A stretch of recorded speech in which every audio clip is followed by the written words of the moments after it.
Hello guys, welcome back to Educaty. I hope all we are doing great. आज हम 9 जुलाई का the Hindu analysis करेंगे। चलिए स्टार्ट करते हैं। US trade deal, India still targeting July deadline. तो यहाँ पर यूएस ट्रेड डील हो गई। ट्रेड डील के अंदर मतलब क्या हुआ था बेसिकली, ठीक है। अगर हम देखें तो ट्रम्प भैया ने तो यहाँ पे यूएस इंडिया ट्रेड डील, तो ट्रम्प भैया पावर में आए, ठीक है ना। पावर में आते ही ट्रम्प भैया कहते हैं सब पे टैरिफ लगाऊंगा, पैसा इकट्ठा करना है मुझे। 2 अप्रैल, ठीक है ना। तो ट्रम्प भैया ने क्या बताया, लिबरेशन डे। और लिबरेशन डे इसका पर जो कंपनीज इनको सप्लाई करते हैं उनका तो बर्बादी डे कर दिया। टैरिफ लगा दिए, ठीक है ना। 26% टैरिफ ऑन इंडियन इम्पोर्ट्स, मतलब जो भी हम यूएस से भेज रहे हैं उसके ऊपर 26% टैरिफ लगा दिया ट्रम्प भैया ने।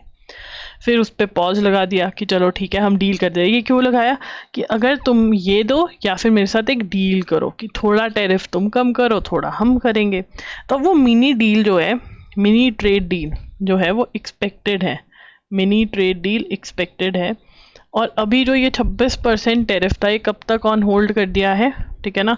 ऑन होल्ड टिल 1 अगस्त। और उससे पहले क्या हो जाएगा, उससे पहले जो है ट्रेड डील हो जाएगी, ठीक है। उसके बाद Bihar cabinet makes domicile must for womens job quota, ठीक है ना। अब ये लिखेंगे Bihar cabinet made domicile mandatory for assessing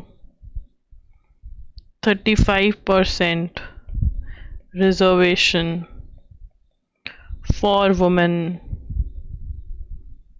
in state government jobs. अब जो स्टेट गवर्नमेंट जॉब्स हैं बिहार में, स्टेट ऑफ बिहार की जॉब्स हैं, उसमें 35% quota is reserve for women. इससे पहले कहीं की स्टेट की भी वुमेन आकर के ये कोटा असेस कर सकती थी, बट अब आपको डोमिसाइल होल्डर होना मैंडेटरी है। अगर बिहार के अंदर आपको, मतलब you need to prove that you are resident of Bihar. तो ये जो वुमेन कोटा है किसको अवेलेबल है, जो रेजिडेंट ऑफ बिहार है, ठीक है। और 35% कोटा अवेलेबल है। पहले ये कोटा सभी इंडिया की वुमेन को अवेलेबल था, बिहार में अब नहीं होगा, ठीक है ना। तो दोबारा से सर की बात हो रही है, बिहार वाले सर की बात, देखो कितना इंपॉर्टेंट है, ठीक है। उसके बाद बात कर रहे हैं, the union cabinet recently approved ₹1 lakh crore research development in innovation scheme, ठीक है। Union cabinet approved ₹1 lakh crore research and development and innovation, that is RDI scheme, ठीक है। रिसर्च डेवलपमेंट एंड इनोवेशन की कुछ नया बनाएंगे, कुछ रिसर्च करेंगे, कुछ अच्छा बनाएंगे, ठीक है ना। अब ये क्या कर रहे हैं, इंसेंटिवाइज कर रहे हैं। इंसेंटिवाइज क्या कर रहे हैं, incentivise private sector to invest. Incentivise कर रहे हैं प्राइवेट सेक्टर, ठीक है। इंसेंटिवाइज कर रहे हैं प्राइवेट सेक्टर को to invest in basic research. तो यहाँ पर प्राइवेट सेक्टर को इंसेंटिव मिलेगा, ठीक है ना। उनको हेल्प करा जाएगा कि वो बेसिक रिसर्च कर सकें, ठीक है ना। The scheme will primarily consist of a special purpose fund establish with the Anusandhan national research foundation which will act as the custodian of the funds. Funds को कौन देखेगा, who will act as a, scheme will primarily consist of a special purpose fund established within the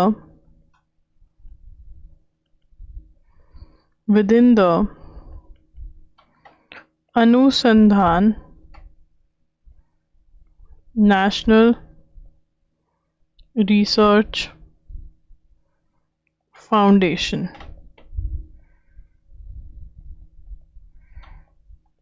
ANRF, and यही क्या होगा, it will act as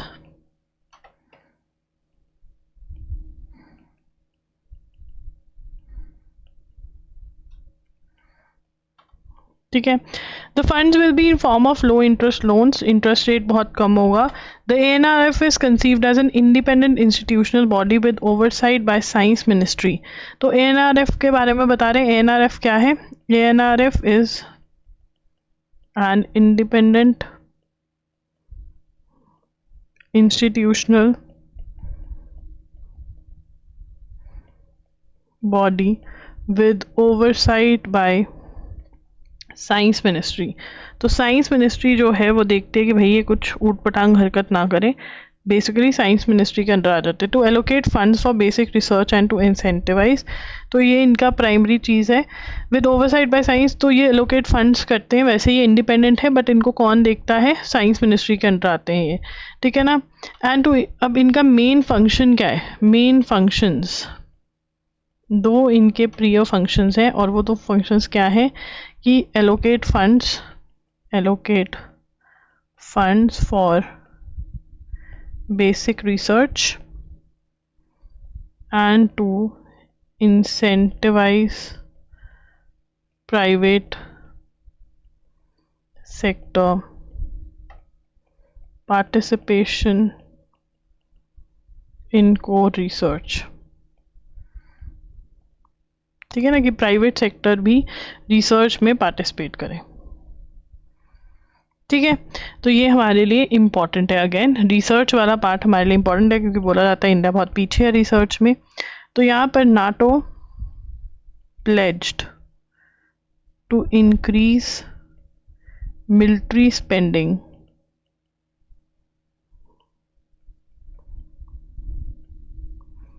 to 5% to the member nations GDP। GDP क्या 5% हर member NATO का किस में लगाएगा?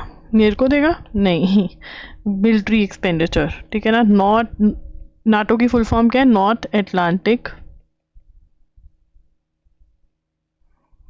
Treaty Organization, ठीक है ना। Specially core defence requirements as well as defence and security related spending by 2035। Previous target क्या था? Previous spending target was 2%। Such a move is symptomatic of the sharp. तो यहाँ पे ये कह रहे हैं कि भाई ये बहुत ही अलग चीज़ जो है वो हुई है, क्योंकि वॉर्स हुई हैं। इस बार इंडिया और पाकिस्तान की वॉर हुई, ईरान इसराइल हुई, उससे पहले भी वॉर्स चल रही थी। तो सिप्री जो है वो क्या है? Stockholm International Peace Research Institution. तो ये जो इंस्टीट्यूशन है ना सिप्री, बेसिकली ये क्या करता है? ये मिलिट्री का बताता है कितना एक्सपेंडिचर हो रहा है वर्ल्ड में, क्या है क्या नहीं। तो इसने बताया कि भैया इतना जो है in the year global military spending, क्या बारे में बात कर रहे हैं? ग्लोबल मिलिट्री स्पेंडिंग जो है वो कितनी हुई? $2718 बिलियन इन 2024, ठीक है। ओके, अब उसके बाद the United States is the biggest military spender in the world. अब यहाँ पर कौन सबसे ज़्यादा स्पेंड करता है, ठीक है ना। तो अगर हम देखें USA जो है वो बिगेस्ट मिलिट्री स्पेंडर है, बिगेस्ट मिलिट्री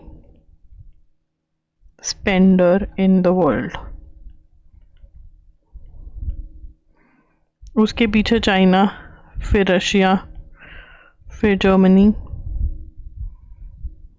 और फिर इंडिया। ये क्या है? ये टॉप 5 मिलिट्री स्पेंडर्स हैं।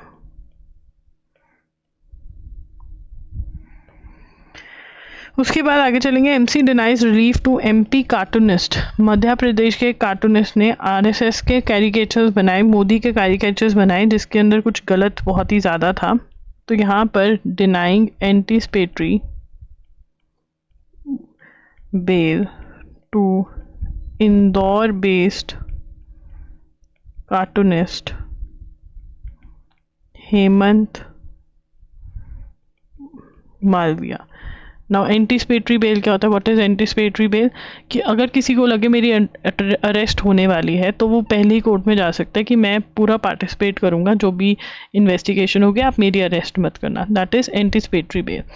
कार्टूनिस्ट क्या होता है? जो कार्टून्स बनाते हैं, ठीक है ना। तो इंदौर का बेस्ड ये कार्टूनिस्ट हेमंत मालविया, इन्होंने ऑब्जेक्शनेबल क्या बनाए? ऑब्जेक्शनेबल कैरिकेचर्स मतलब कार्टून्स ऑफ पीएम मोदी,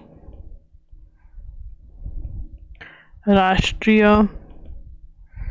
स्वयं Sevak Sangh, that is RSS, ठीक है ना। एंड और इसमें ये भी कहा जा रहा है derogatory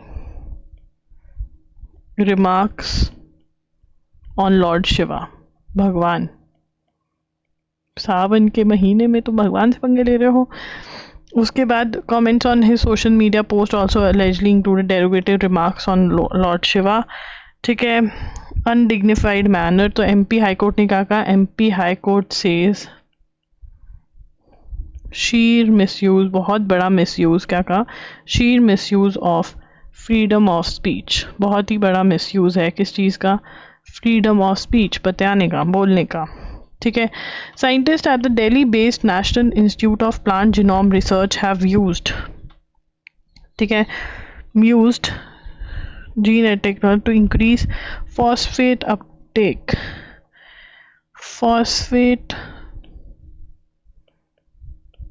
increase in phosphate uptake and transport in japonica rice varieties। तो ये ऐसी राइस वैरायटी है कि फॉस्फेट बहुत इनटेक कर लेती है, जिसकी वजह से उसकी ग्रोथ बहुत बढ़िया हो रही है। और ये एडिटिंग कैसे करी? ठीक है, दिल्ली बेस्ड, किसने करी सबसे पहले? Delhi based national institute of plant genome research NIPGR have used CRI CRISPR-Cas9 gene editing technology. और इस टेक्नोलॉजी को यूज़ करके क्या हुआ? What happened after using this technology? Phosphate की इनटेक जो है वो बढ़ गया, उसकी वजह से प्लांट की जो ग्रोथ है वो होने लगी है। तो फॉस्फोरस क्या है, ये भी एक क्वेश्चन आ सकता है। Phosphorus is an essential mineral for plant growth and development। Plant growth and development के लिए फॉस्फेट क्या है? एक essential mineral है, it is an essential mineral, ठीक है ना। पहले अगर फर्टिलाइजर्स भी डालते थे तो इतना इंटेक नहीं कर पाता था, बट अब जो नई टेक्नोलॉजी यूज़ करिए उससे उसका इंटेक बढ़ गया है, ठीक है ना।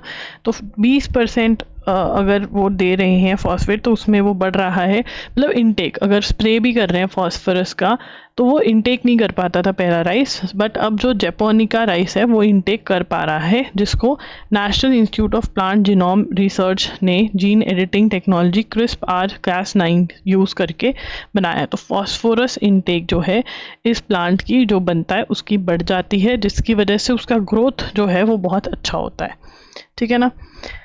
ICC seeks arrest of Taliban leaders over women's persecution। persecution मतलब मारा जा रहा है। The International Criminal Court issued arrest warrants for senior Taliban leaders in Afghanistan over persecution of women, a crime against humanity। International Criminal Court issued arrest warrants for senior Taliban leaders in Afghanistan। Reason क्यों भरा? Why? Over persecution of women। persecution killing, मारा जा रहा है women को, killing, ठीक है, उसके बाद said there was reasonable ground to suspect supreme leader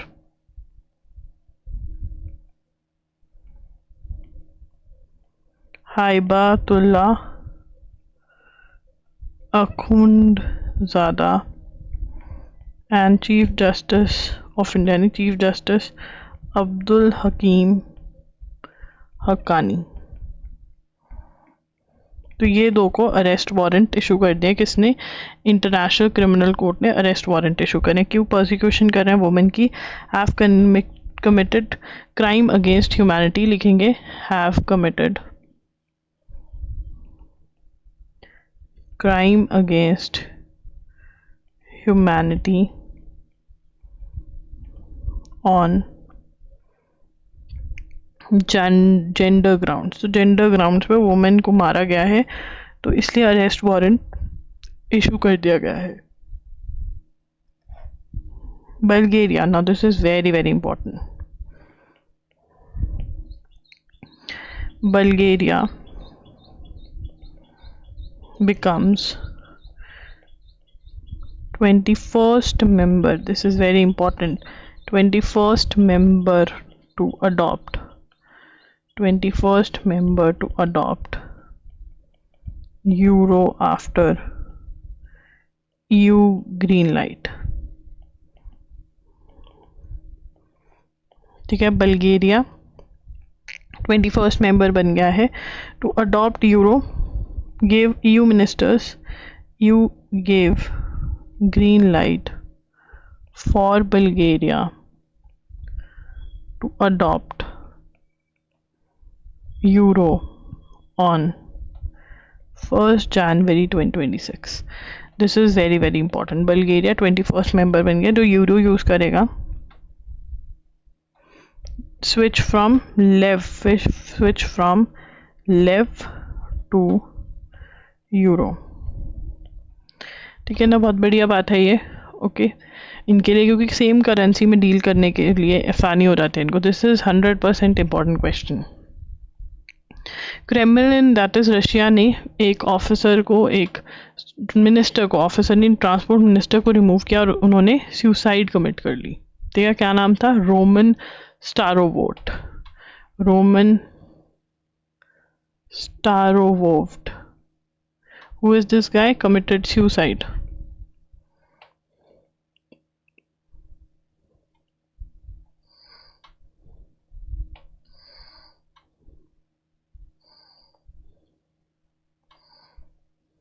sacked का मतलब क्या होता है? Removal. he was the transport minister। आगे चलेंगे।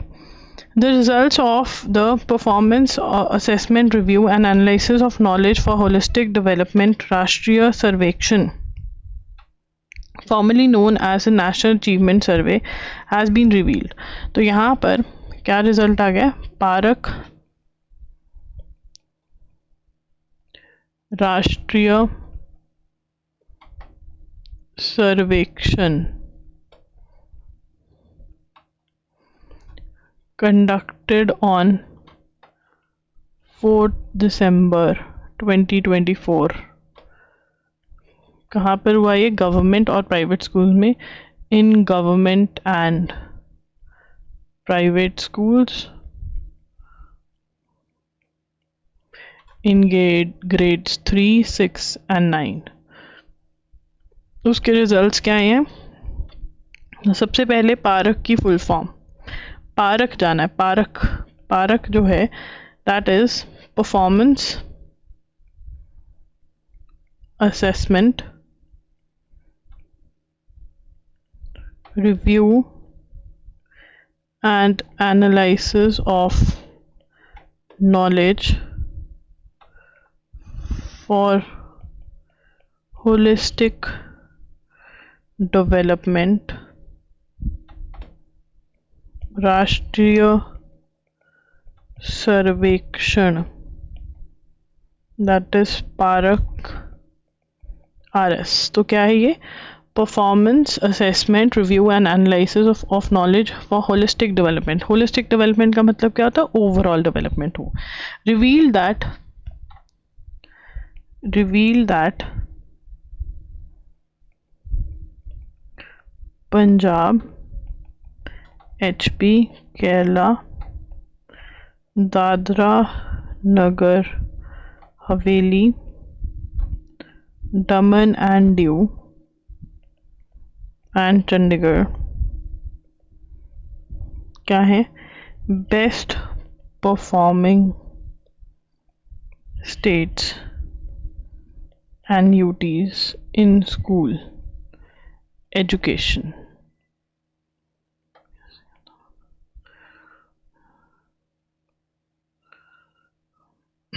ठीक है, बेस्ट परफॉर्मिंग स्कूल्स हैं ये वाले। ठीक है, उसके बाद आगे चलेंगे। Navy inks pact, navy inks pact मतलब agreement with BEL to boost coastal security. Coastal security क्या होती है? जो भी जगह पानी के साथ लगती है, ओशन सी के साथ, ओशन सी के साथ, उसको कोस्टल कहते हैं। ठीक है ना। बेल की फुल फॉर्म क्या, व्हाट इज दिस? बेल की Bharat Electronics, BEL is equal to Bharat Electronics Limited. ठीक है ना। किसके लिए हुआ है? एग्जीक्यूशन ऑफ नेशनल, क्या एग्जीक्यूट कर रहे हैं? National maritime domain awareness, NMDA, national maritime domain awareness. ठीक है। Project aimed at strengthening maritime and coastal security. ठीक है। The Indian Navy announced that the project will bring in an integrated approach to data collation, analyze and information. क्या होगा इससे? Project क्या करेगा? Project will bring integrated approach to data collation, that is collection and relation, analysis and information sharing amongst the various maritime stakeholders. ठीक है ना। तो ये जो है मतलब इंटीग्रेशन होगा एक दूसरे से, जो चीज़ें हैं वो रिलेट हो पाएंगे क्योंकि एक ही जगह डाटा होगा, उसको एनालाइज कर पाएंगे। अगर कौन सा वाली चीज़ ये सही से लागू कर देते हैं, नेशनल मैरीटाइम डोमेन अवेयरनेस। और उसके लिए इन्होंने किसके साथ इंक किया है agreement, pact? Bharat Electronics Limited ने। किसने किया है? नेवी ने। This is very very important. और ये क्या करेगा? Data collation, analysis, information sharing, integrated approach हो जाएगी। तो मैरीटाइम जो है वो बहुत सी, मैरीटाइम मतलब ओशन से रिलेटेड चीज़ें। ठीक है। Terror attack accused in India use online payment services. अब आप कहोगे ठीक है UPI यूज़ कर लिया होगा, बट यहाँ पे पता चला है कि aluminium powder used in the IED at Pulwama attack, Pulwama में जो अटैक हुआ और उसके अंदर जो एल्यूमिनियम यूज़ किया was brought on Amazon, it was home delivered on Amazon। ठीक है ना। तो ये जो है बड़ी गलत बात है। और ये किसने बोला है? Terror attack accused in India used online payment services. और ये कब हुआ? FATF ने बोला है ये। FATF की फुल फॉर्म क्या है?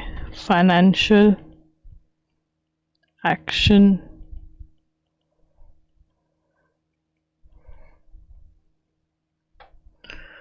ठीक है, ओके। सो गाइस, आप blogery.in पर जा सकते हैं and you can get lectures के कंपाइलेशंस, ठीक है, MCQs टेस्ट मंथली, ठीक है, and various mock test with regard to law entrance exams. तो ज़रूर चेक करें हमारी वेबसाइट blogery.in में, आपको बंडल्स भी मिल जाएंगे। बेस्ट बंडल ऑफर जो आपको मिल रहा है वो मिल रहा है Jan to June, जो कि आपको मिल रहा है ₹1500 का। तो ये आप बाय कर सकते हैं बहुत ही जल्द। आपको जून टू दिसंबर अगर चाहिए तो कमेंट्स में बता देना, मैं अवेलेबल करवा दूंगी। Thank you for watching the video. Do like this, do share the video, do subscribe to our channel. Comments में ज़रूर बताना कि आपको सेशन कैसा लगा। And yes, do tell me about the questions, जो भी मैं लेक्चर में क्वेश्चंस पूछती हूँ वो ज़रूर आंसर करा करें, ठीक है। Thank you and bye bye.